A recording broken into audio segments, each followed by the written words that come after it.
नमस्कार। बातें मुलाकातें के इस एपिसोड के साथ मैं मिराज नूरी।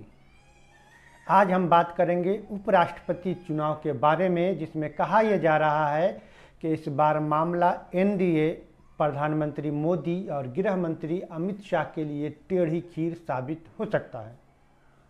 जी, आपको याद होगा कि कुछ दिन पहले ही कॉन्स्टिट्यूशन क्लब ऑफ इंडिया के चुनाव में गृह मंत्री और भाजपा के चाणक्य कहे जाने वाले अमित शाह की सारी रणनीति धरी की धरी रह गई थी। अमित शाह के प्रत्याशी संजीव बालियान को भाजपा के ही सांसद राजीव प्रताप रूडी के हाथों हार का सामना करना पड़ा। यह एक तरह से अमित शाह की चाणक्यगिरी पर सवालिया निशान था।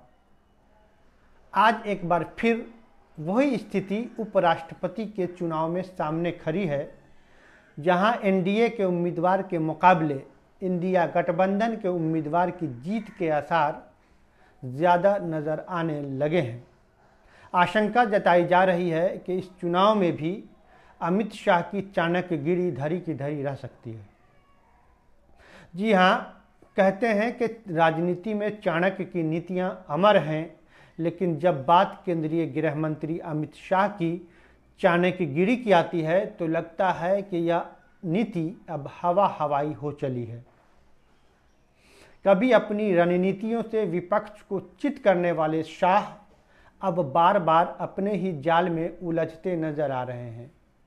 पहले कॉन्स्टिट्यूशन क्लब ऑफ इंडिया के चुनाव में उनकी रणनीति धूल चाट गई और अब उपराष्ट्रपति चुनाव 2025 में भी उनकी चाणक्य कला पर सवालिया निशान लग रहे हैं। पहले बात कॉन्स्टिट्यूशन क्लब ऑफ इंडिया के चुनाव में अमित शाह ने अपनी पूरी ताकत झोंक दी थी। अपने प्रत्याशी संजीव बालियान को जीत का ताज पहनाने के लिए शाह ने सारी चालें चली, लेकिन अफसोस उनकी ही पार्टी के सांसद राजीव प्रताप रूडी ने उनकी सारी रणनीति को पलट दिया। यह ऐसा था मानो चाणक्य का कोई शिष्य अपने गुरु को ही शतरंज में मात दे दे। रूडी की जीत न केवल शाह के प्रत्याशी को हराया, बल्कि उनकी अजय रणनीतिकार की छवि पर भी गहरा आघात किया। यह हार कोई छोटी मोटी घटना नहीं थी।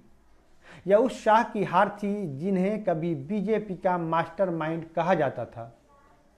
सोशल मीडिया पर तो ये खबर आग की तरह फैली, जहां लोग मज़े लेते हुए लिख रहे थे, चाणक्य की किताबें अब पुरानी पड़ चुकी हैं, शाह साहब को नया संस्करण पढ़ना होगा। अब बात उपराष्ट्रपति चुनाव 2025 की। एनडीए ने सीपी राधाकृष्णन को अपना उम्मीदवार बनाया है और बीजेपी के अध्यक्ष जेपी नड्डा ने दावा किया कि वो विपक्ष से बात कर निर्विरोध चुनाव की कोशिश करेंगे।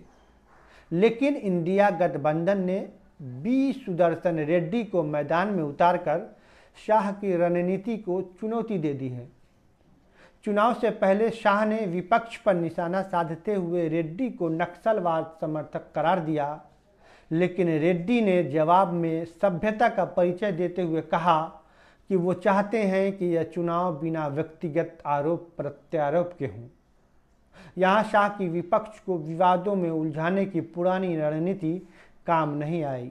उल्टा रेड्डी की सादगी या शालीनता ने जनता का ध्यान खींच लिया है। वैसे तो एनडीए के पास 422 वोटों की ताकत है, जो बहुमत के लिए ज़रूरी 391 वोटों से अधिक है, लेकिन इंडिया गठबंधन की एकजुटता और कुछ विपक्षी दलों के नरम रुख ने शाह के लिए मुश्किलें खड़ी कर दी हैं। आशंका यह है कि कुछ गठबंधन के सहयोगी जैसे कि जेडीयू या टीडीपी आखिरी मौके पर पाला बदल सकते हैं। अगर ऐसा हुआ तो शाह की चाणक्य नीति एक बार फिर धराशायी हो सकती है। दरअसल अमित शाह की रणनीतियों का आधार हमेशा से बूथ स्तरीय मैनेजमेंट, गठबंधन की मजबूती और विपक्ष को मनोवैज्ञानिक दबाव में लाना रहा है। बिहार, महाराष्ट्र और दिल्ली जैसे राज्यों में उनकी रणनीतियों ने बीजेपी को कई बार जीत दिलाई, लेकिन अब लगता है कि उनका जादू फीका पड़ रहा है। विपक्ष अब उनकी चालों को पहले ही भांप लेता है और उनकी रणनीतियां पुरानी पड़ चुकी हैं। उपराष्ट्रपति चुनाव में अगर एनडीए की हार होती है तो यह शाह के लिए व्यक्तिगत झटके से कम नहीं होगा। सोशल मीडिया पर पहले से ही तंज कसे जा रहे हैं। एक यूज़र ने लिखा, शाह साहब की चाणक्यगिरी अब चलो कोशिश तो कर ली वाली स्थिति में आ चुकी है। कुल मिलाकर अमित शाह की रणनीतियां कभी बीजेपी की जीत की गारंटी हुआ करती थीं, लेकिन अब समय बदल रहा है।